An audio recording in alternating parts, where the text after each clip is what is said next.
Төмендегі сөздердің сандарға айналдырғанда ерекшеленген сөзді төмендегі жауаптардан қандай санмен белгілейміз. Бұл да алдыңғы есепке ұқсайды. Бірінші, сәйкес келетін сандар. Бұл жерде ұқсас қайталанып жатқан әріптеріміз бар. Мысалы, М деген әріпіміз 2 рет, С деген әріпіміз 2 рет. Бірақ ең соңында К деген әріпіміз 1, 2, 3 рет кездесіп тұр. Соңында К дегеніміз.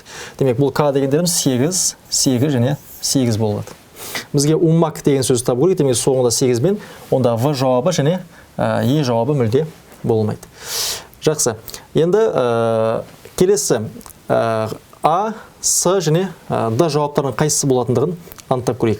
Уммак деген кезде әріптер қайталанбайды, әрқайсысы бөлек-бөлек әріптер. Ал А жауабында 6 деген сан 2 рет кездесіп тұр. Онда бұл жауабы да болмайды.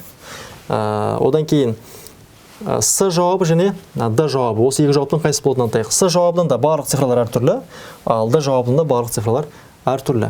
Бірақ уммак деген кезде М деген әріп 2 реттен қайталанады. М және М. Сол себептен егер 4 десек, ол 4 қайталанады. 3 десек, басқа ондай 3 қайталанбайды. Сол себептен жауабымыз С жауабы болады.